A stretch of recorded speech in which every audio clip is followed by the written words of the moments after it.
So you can't really help someone unless you really know what their personal compelling reason is for making a change or doing something. Because in essence, you're not helping them do better marketing, or you're not helping them grow their sales and their margins and revenues. You're helping them solve a personal problem. And that personal problem might be, if we don't make more sales, the next 12 months or 6 months or 3 months, my business is going under. If my business goes under, there's my kids out of private school. Yeah. My kids out of private school, guess what? My wife's not going to be happy. Yeah. Yeah. What are people going to think? What are they going to say?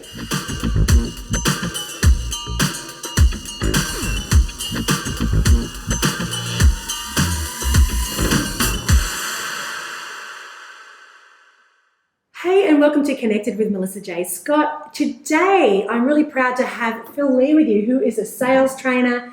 He's an author. He's an amazing sales coach. I met you probably 15 years ago. Well, it was as long as that, wasn't it? You have not changed one bit, Melissa. You are kind. Yes, I have. No, you haven't. Oh, sweet. So I thought I could Phil along today because if there's something that a lot of people talk to me about, for business to business or business to consumer, the general public, is that most people are terrified of sales. And what I learned from you all those years ago when we were doing the coaching, while you were coaching me, was sales isn't something to be feared. It's something you can even have fun with, and create some great networks, connections, make friends with people. We're friends. Yeah, of course, And so I thought that is all with the theme of connection. Can we have a chat about that today? So I'll get you to introduce yourself. Well, I'm Phil Lee. As I said, Melissa and I came together about 15 years ago, doing some sales training and coaching. Melissa was part of that, which was great. So like most people, I fell into sales by accident. I was like, didn't know what I wanted to do. In fact, this is going to stun a lot of you. I don't even know if you know this, but I got fired from every job I had till I was 28. Yeah. I've actually written a good book about it. It's called The Game Changer, my story from you're fired to fired up. And the last time I'd been recruited by a big American computer company, and they stuck a few of us in a classroom to teach us how to sell mainframe computer equipment. The big ask for a young rookie, but I did make one sales Victorian Police Department. And so they taught us how to sell, but I didn't know this till many years later. The way they taught us how to sell was really actually not really working for us at the time. And a lot of people are still selling like this, and it's definitely not working for them. So I got fired from that job, I'll never forget, but I had started a personal development and personal growth journey, which I still do to this day. I've literally spent a fortune on my own sort of personal development. And so within 18 months of being fired from that job, I was actually one of the highest earning IT salespeople in the country. And within 5 years, I'd started my own business, which I ran thankfully successfully for about 14, 15 years. And at the age of 50, I decided I wanted to give back because I'd done so much work on myself and really transformed myself that I wanted to help other people who were struggling. Because let's face it, a lot of us are struggling, particularly at the moment with COVID. So if you were struggling before, chances are you're struggling more now. So I wanted to make a difference, give back. I love helping people. I love inspiring people. And I love using the knowledge that I have gained, even though it might have been hard learnt from the school of hard knocks, to try to help others on their journey. So that's my story. So I'm 65 now. My standard joke is, I know I don't look it. Thought I'd throw that in. It's smooth. Never fails, that joke. Never fails. I always laugh. But so for the last 15 years, I've been working with business owners. I do a lot of it in the technology space, but also outside of that, primarily business to business. Because as Melissa said, most people struggle when it comes to sales. There's a real mental barrier to it. There's a real mental barrier, and at least 50% of it is mental. It's a mental game. There are other aspects to it as well. I mentioned earlier some of the strategies people are using, they're not effective anymore. So that's an issue, but primarily it's mental. One of the things, of course, there's fears when you say, why people find it hard selling, and I know you've spoken to me about one of the things that I may help you with, was this mindset thing. 100%, getting your head around it, that what you taught me was that it's just a conversation to be had between two people, just finding out if it makes sense to do business together. Exactly. That let me off the hook like you wouldn't believe. That's exactly all it is. And if you have, what problem is that, we end up having expectations and attachments to particular outcomes. So particularly if you're under pressure and you need to do business, if you're working in a corporate environment or you're working in even a small business environment, and the boss is like, how are your sales going this week? Where are you? Where are you? How many sales have you made this month? And there's a lot of pressure, of course. Well, you're trying to make a sale. And this connection, let's sort of figure out whether we're a fit business, sort of goes out the window. By the way, that's the great mindset to have. Is that, we're not really here to make a sale necessarily. We may end up doing something, but more so, if it's okay, if we can figure out whether there are any issues you might have that you may be looking to solve, that maybe we can help you solve, and talk about it from them and just get a sense of whether or not it might make sense to continue talking or not, or to eventually work together or not. Are you okay with that, Melissa? Yeah, that was like a massive revelation to me when we had that distinction. It was that a game changer. But, and it really, because I remember once I came into you, because I was doing that was growing my business really steadily at that time. It was a while ago. And I came into you, I was so excited. I landed this big opportunity. And I came in and I announced, I said, I've got the biggest interview of my life with my dream client. And you were just like, whoa. Back up, girl. I can't actually remember it. I sort of faintly remember, but I'm guessing what I would have said. You said exactly that. How do you know they're your dream client? Have you even talked to them yet? Oh. Yeah, so we paint this picture of what we want. I desperately wanted this so bad. And that's the problem. So therein lies the problem. The more, it's that old, it's the old dating thing. What was it? Treat them mean, keep them keen. Oh God! But it's a sort of a bit like that. You don't want to necessarily treat people meanly, but we build up this expectation in our mind. Oh, wow, when this happens, I'll be able to do this, and the pressure will be off. And of course, they wouldn't have called me if they didn't need me, and they've seen my work. And we create this whole story based on our own desires. And unfortunately, a lot of, occasionally we'll get the business. Yeah. Like very occasionally, which is great. But you've usually had to give away something anyway. But more often than not, we end up in this sort of buyer-seller dance, if you like. It becomes like a hide and seek game because that's the way they play it. So they're probably they've called you, or they're speaking to a few other people. And unless you know that that's sort of what's happening, unless you know that that's how the game's being played, then you're very likely to become a victim. And of course, what it costs you a number of things, but what it costs you, first and foremost, is your time. Yeah. And so many people spending a lot of time, chasing people, spending time with the wrong prospects because they don't know how to distinguish the right prospects or the qualified ones from the not qualified ones. They just don't know how to do it. Or if they do know it, they're not doing it. So they spend a lot out of fear and out of being uncomfortable. So there's a whole lot of issues. So they waste a lot of time. And that time ideally could have been spent with people who really need what you have and are prepared to pay for it and become ideal clients. So, and not only is it your time, it's also your self-esteem. Yeah, big time. Because if you really, really want it badly and they don't want it as badly as you do, well, then you're going to end up in that game, that hide and seek game or hide and chase game. And it can be very, very soul destroying, debilitating. Or they say, thanks, Melissa, that looks great. Or thanks, Phil, that looks great. Look, give us a call in a couple of weeks and, we'll sort of have an answer for you. And then you call them in a couple of weeks and the person can't even remember you. Yeah, God, we've all can relate to that so badly. And of course, and of course, what that does, or can do, it can actually just affect your whole. So, we go through the story. I don't feel bad. I had this expectation. Now I feel low. And of course, the last thing I'm going to do is pick up the phone or go and try and approach someone again to go through this pain for fear that the whole thing's going to happen again. Yeah, 100%. And so we get busy doing all sorts of things. Believe me, I know because I do it myself and I've done it myself. We get busy doing all sorts of things. Researching. That's the biggest one. I'm only laughing because that's when I used to do sales. Just researching.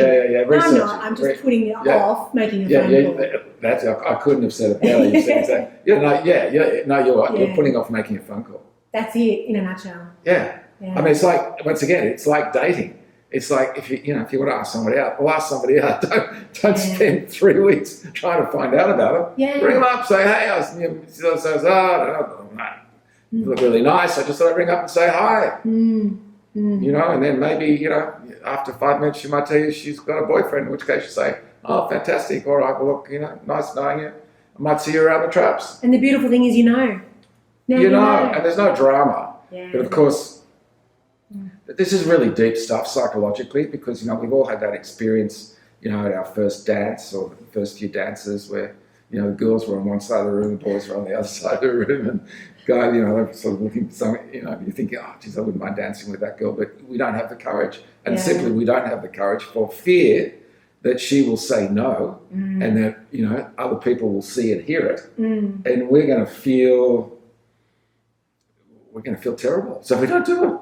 And so sales is just... And that's just a byproduct of that. Rejection. It's a byproduct of how you will feel if this labeling of rejection, when in fact you go up, you should be glad, so we teach, go for no. So you should be glad. So would you like to dance with me? No. Okay, thanks. Maybe next time, huh? Yeah, maybe. Okay, thanks. Yeah. Next one. Yeah. And nothing's lost, nobody's self-esteem's trashed. Yeah. It's all okay. Yeah, because it's not really about you. It's not. That's the big issue that we all have. Unfortunately, we spend so much of our time and worrying about what other people are going to be thinking about us. Well, the general rule is they're not thinking about you. They're worried thinking about what people are thinking about them. Yeah. I love that saying people say is it's none of your business what other people think of you. Yeah, it's not. And quite frankly, they're not thinking of you. But the simple thing is they're not. And if they are, it's fleetingly. Yeah. And so what? Yeah. You're going, I know, good story. I mean, I remember whatever your political, whatever side of politics you're on doesn't really matter. But I remember John Howard saying, he was Prime Minister for quite a long time. I remember him saying, he said, 30% of voters are going to vote for the Liberal Party no matter what I do or say. Yeah. 30% are not going to vote for the Liberal Party no matter what I do or say. Yeah. We're just after that other 60% that haven't really... 40% of that other 40%. My maths is not great. Cool. That's why you get into sales, because your maths is not great. Yeah. That other 40% are like, swinging vote. They haven't necessarily made up their mind yet. And he said, I'm sort of trying to appeal to a percentage of that other 40%. And so it's the same thing in life. In sales is you'll go and call on some people. I don't know exactly what the percentage is, but, for every 10 people you're going to call on, how many are not going to be your ideal client? Like out of 10, let's say, how many are not going to sort of really need what you have at that point in time, be in a position where they really want to do something, make some change, be prepared to make the investment, et cetera, et cetera, et cetera. How many out of 10 are not going to be potentially ready for you at that point in time? Just as a guess. Yeah, God, any percentage. Yeah, what would you say out of 10? Oh, it could be like 75%. Yeah, it's probably about 8 out of 10. Yeah. 7 to 8 out of 10 are not going to be ready to buy from you. And it doesn't mean they don't like you. It just means they're not ready. It doesn't mean they don't like you. It doesn't mean that you're not great at what you do. It just means that you're at that point in time, there's no fit, there's no match. They're not either desperate to make a change, which people have to be. For people to make a significant change, there has to be compelling reason. In the absence of compelling reasons to change, we don't. Yeah. And so I'm going to tell you, half of them don't have compelling reasons. I agree. They might be interested. Yeah. And that's also one of the big mistakes that people in sales make, which hangs a lot of people up. So they get caught up in this idea that the buyer, because of course as buyers, we all show interest. Yeah. Think about your own buying behaviour. Gotcha. I know. You feign massive interest. Yeah, of course, because you want to get information and you want answers to questions so you can, for whatever reason, there could be a number of reasons. Yeah. But so at least 50% are not going to be in a position to do anything because there's just simply no compelling reasons to. And yet you're scratching your head thinking, why don't they buy from me? Why don't they buy from me? Is it me? Yeah, we personalise it. Yeah, we personalise it. And then that ruins our self-esteem. And it's no secret that the really top salespeople have high level of self-esteem. Yeah, and I guess they're probably working on their personal development the whole time too, aren't they? They're Usually. not just doing sales training. It kind of goes hand in hand. Yeah. Well, sales training is really personal development training. Yep. And communications training. So like I say in my book here, I say sales is part a communication science, it's part a behavioural science, and it's part an art. And so to do all these sort of things and have these mindsets and use the right strategies, you really have to be, you have to become a different person. Not a different person, but you have to grow and develop. Because, there's a book written by a guy, Marshall Goldsmith, who's one of the top management consultants in the world. And he has written a number of books, but one is called What Got You Here Won't Get You There.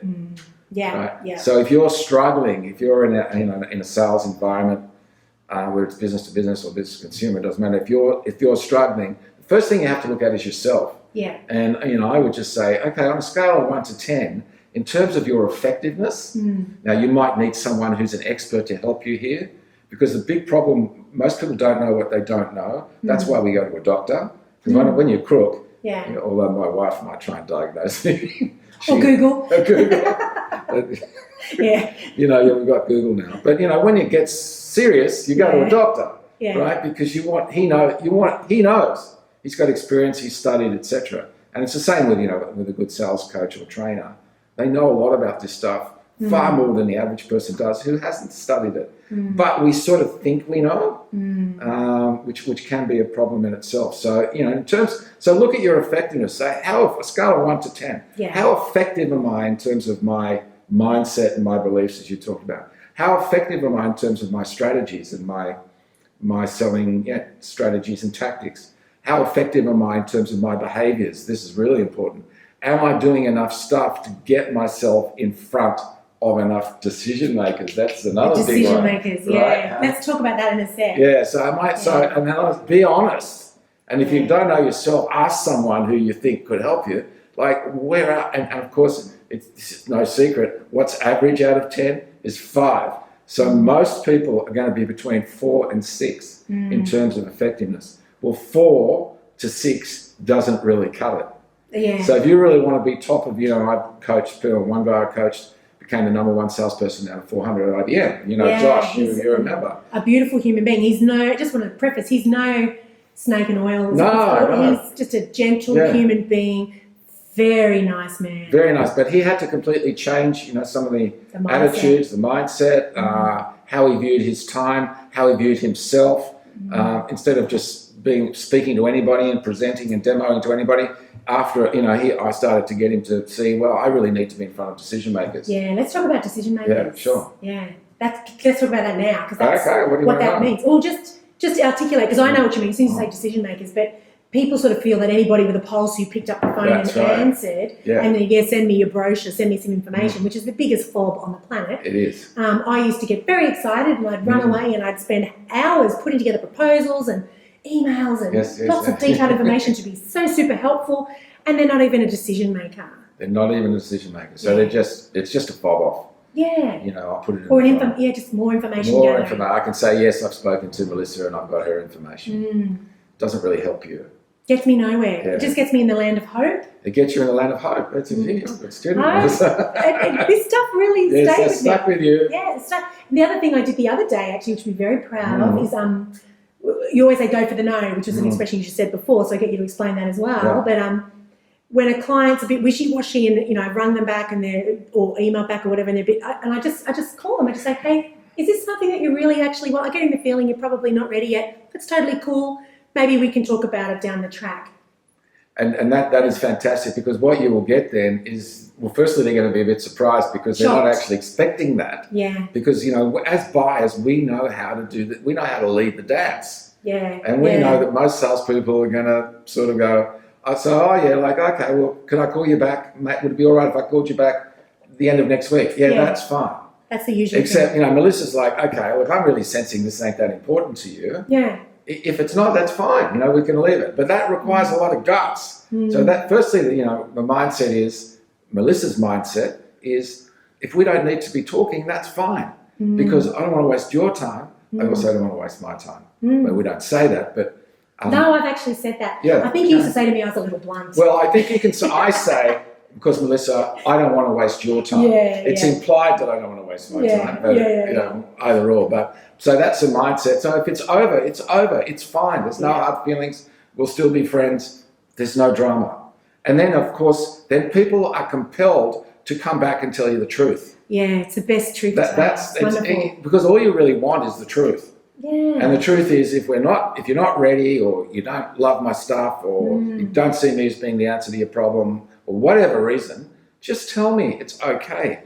But for there's a number of reasons. People do not like to be on. You know, people don't like to be open. Well, we're taught this from birth. Yeah. You get in trouble sometimes for being too open-minded, too blunt, too. I think the thing in sales is there's a couple of other dynamics there. So they don't want to tell you the truth because if you say, Melissa, we don't really need what you've got, you might go away and then I might need you and you won't call me back, or I'm not sure whether I need you, and so I want to sort of keep you hanging on. But it's also a bit hard. People don't like saying no. And this is a big one I get. Being female, I think this happens a bit more to us, is that people don't want to hurt my feelings.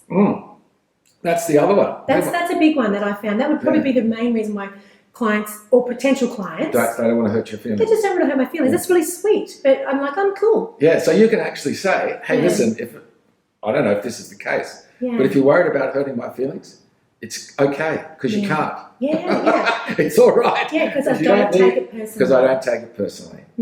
And you'd be amazed how all of a sudden people start opening up and start telling you, and they either justify why they're not doing it, but they start telling you the truth. And it's just because as buyers, we're just conditioned to be very wary of being sold to. It's like we don't like being sold to, we like to buy. And that's everybody. And these are the people you're selling to, but this is also you. We like to buy, but we hate being sold to. Yeah. So the more you come on and sound like the traditional, want to make a sale type seller, the more you're going to push them away and the sort of more closed they're going to be. And I remember once I went looking for a car, it's a long time ago anyway, and I walked in, a snazzy car salesman, and after about 3 minutes he said, I'm going to sell you a car today. Oh. And did he sell me a car? I hope not. No, definitely not. I wasn't going to buy something from someone who says, I'm going to sell you a car today. In other words, I'm looking out for me. I don't really care that much about you. I'm looking to make a sale. And that just sort of put me off. So that just made me more wary. I laughed it off, but got information out of him and just left. I wasn't going to buy just a number. Yeah, I wasn't going to buy something from somebody else. I want to buy something from someone who cares about me. Yeah. Who really takes the time to try and understand me. That's really important. Yeah. Connection. Bothered to make a connection. But not just a person. Yeah, it is. I guess in a sense, it's trust. It's connection. It's trust. It's someone who really cares to take the time and the effort to make sure that I really can help you. Or that, I'm going to help you make a good decision. Now, if that means that it's not me, well, it's just not me. Yeah, I love that. But, that's very hard for a lot of people. Yeah. To do that. Particularly maybe with the mindset that's on right now, we're going into a recession. Yeah. It's pretty much a fact. So people are nervous. They don't want to lose a sale, but we have to be. But even in this environment, I've read it a few times and it makes sense. You've got to be less salesy than you ever have been. Yeah. Because it's very, there's a lot of fear around. Yeah. And although, having said that, it's probably the best time to be investing now. Oh, yeah. If you're a business, this is not just a sales line, but, it's the old, there's a thing of straw hats in winter. Are you familiar with that? No. Straw hats in winter. It's an investment, simple investment sort of adage or strategy. If you are thinking of buying a straw hat, it's going to get hot, yeah? We're in July here in Sydney and the weather's still pretty lovely, but it's coolish. It's winter. But I feel it's freezing. Is it? I don't mind it. I swim every morning in the ocean. Oh my God. But, bet your bottom dollar, come October, November, it's hot. Now, come October, November, we're all, dragging out our sunscreen. and our hats, straw hats, for instance. Yeah. So if you think you're going to need a straw, if you think you need a new straw hat, right, for summer, then buy it in winter, don't buy it in summer. Yeah. Straw hats in winter. So the best time to buy a straw hat is in winter. Why? Because they're on sale. That's right. They're not selling them. No great demand for it. And it's the same when times are slow. Yeah. You know, people sort of naturally, they don't want to buy a straw hat in winter. They want to wait till summer and then they pay double. Yeah. Right? But when times are slow, the tendency is to be like, let's squirrel away. Let's sort of keep everything tight. Yeah. Fear. And I'm not saying discount that completely. So as in the investment strategy, the best time to buy a straw hat is in fact in winter when you don't really need one. Yeah. You get a better deal and nobody's buying. So and it's the same with when times are slow and tough, our tendency is to try to protect ourselves, fear, squirrel holding onto our nuts. And I'm not saying, there are things we should be concerned about. We should. But it's the best time to go, okay, when we come out of this, and we will, how can we be better and smarter? How can we learn? What can we learn now, or what can we do? Whether it's investing with someone like Melissa around marketing, or someone like me around sales effectiveness. What can we do to get better so that when we come out, instead of being a 4 to 6 out of 10, like I mentioned before in effectiveness, we're like 7 or 8. Yeah. And then you'll kill it. Yeah, it's really great you bring that up. I've got a client that's in the insolvency space, so they're dealing with this all the time. Obviously, they're going to have a spike, unfortunately, in their business. But this guy is a real wonderful, got a lot of expertise in the area, and he's talking about this right now in all of his LinkedIn posts about it's a time now to really consolidate, but don't stop spending your money in the areas of development in your business and positioning yourself differently to everybody else, because people are going under, and you want to be the business that is at the top. You're present, you're out there, and you're investing in yourself and your people and your growth, because times will get better. It is, and it's about, I guess it's all summed up by get sharper. It's about getting, Stephen Covey, one of his 7 habits of highly effective people, is sharpen the saw. Now is an ideal. Don't sharpen the saw when you absolutely have to need the saw. Sharpen the saw now, right? But just to that, so some of you are thinking, but where do I get help? Who do I get help from? There are plenty of people around who can help. Unfortunately, there are some that really are going to say they can help you. Maybe they can't. So you've got to just speak to a lot of people, and you've got to find people who you trust, you connect with, that you trust, that have got a track record, that aren't just looking to take your money. They're really looking to make a difference and help you. Yeah, 100%. Just do your research. Yeah, and that's a bit of research.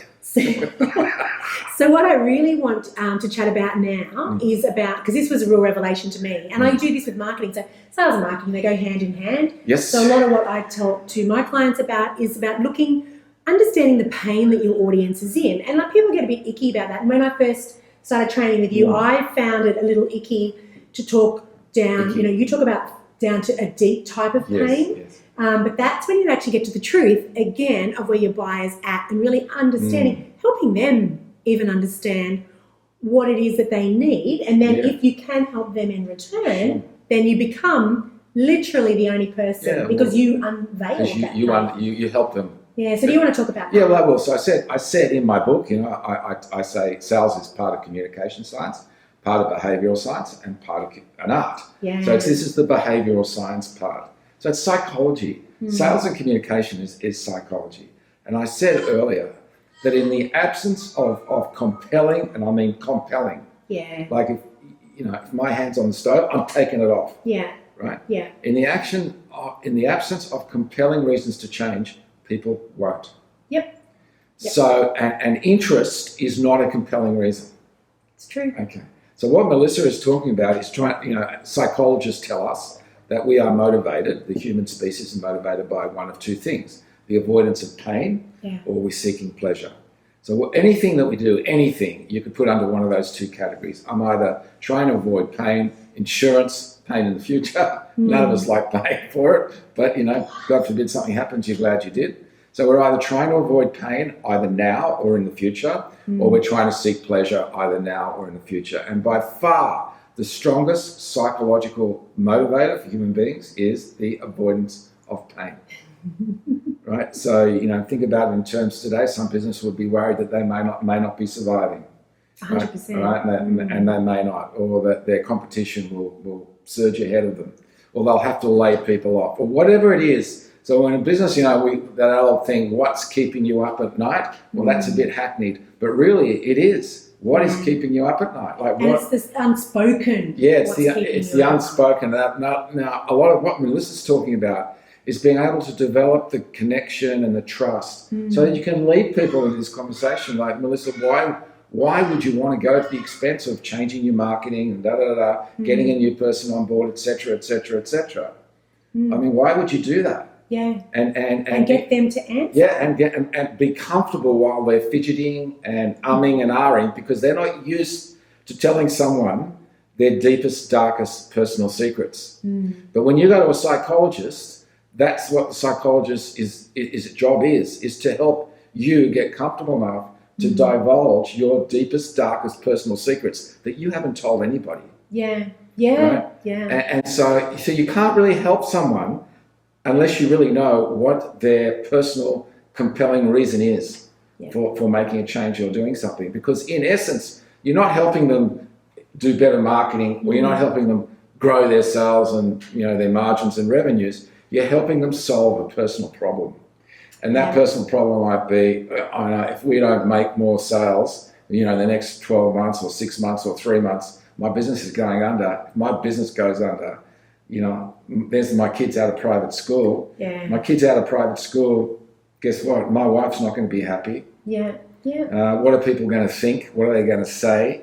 I don't want that to happen. Yeah. That would be far too painful for me to do for that to happen. But you need to get somebody to have that conversation, so then they're connected to you, because they've just shared this incredible. Yes. I'm not talking about having people lying on the floor crying. No.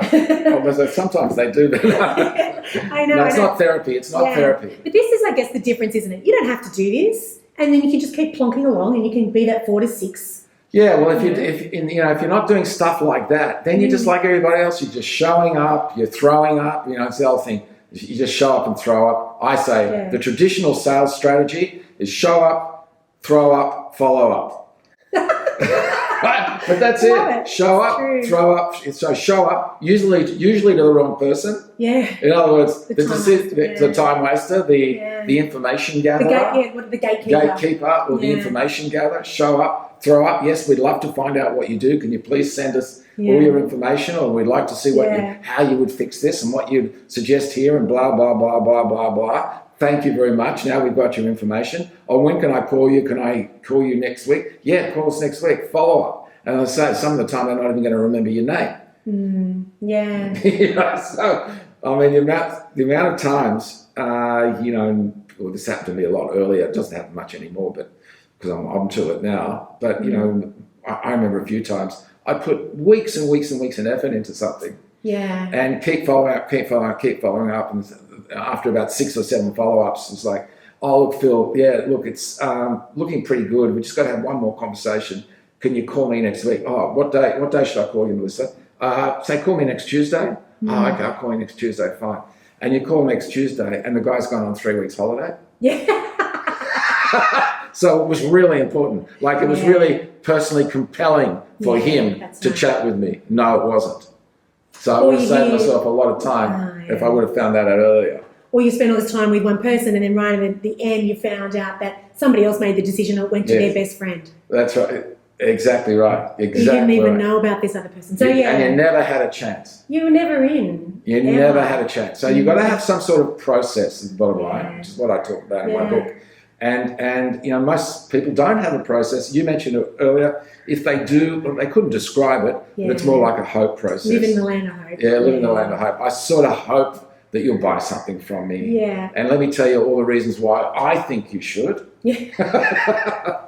But they might not be good, So that's what we do.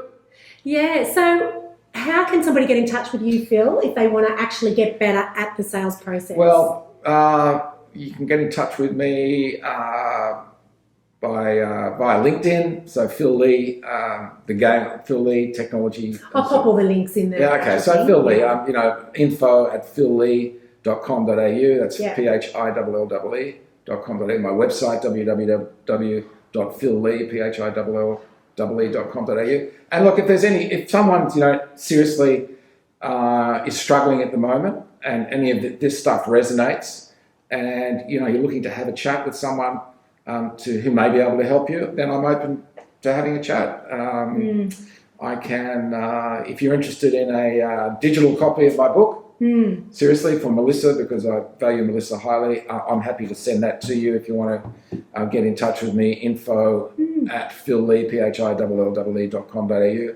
If it helps, I'm more than happy to help. If you want to have a chat, I'm happy to do that. Yeah, that's fantastic. Thank you very much. Thank you. The things I learned from Phil, seriously, it would have been nearly 15 years ago. I still apply to my sales technique now, but I apply it to my marketing as well, and it's really kept my self-esteem intact throughout the whole process. I recognise when a potential buyer is kind of leading me down the garden path, when they're just gathering information. I'm so okay with it. It doesn't annoy me. I just recognise what's going on, and I'm cool with it. And I'm intact. At the end of the day, I'm intact. That's fantastic. And that's all you want to be. Yeah, fantastic. Top of the class, Melissa. Yeah, thank you very much. But I learned this stuff from you years ago. 15 years ago. It's And still valid. it's incredibly valid, and in the online space as well. I just want to point that out. Yeah. What works in the offline space works in the online space, and it's not that different. No, it's all about it's communication, it's psychology, And it's creating behavioural trust. science, Creating trust. connection and trust. Yeah. Thank you so much, Phil. My pleasure. Thank you. Thanks, guys, for tuning in to Connected with Melissa J. Scott. You can get in touch with me a variety of ways. I've put them all in the show notes. And if you want to talk about your branding or your marketing or anything in the digital space, make sure you do get in touch. I'm sure we can help you out, and we'll see you on the next episode.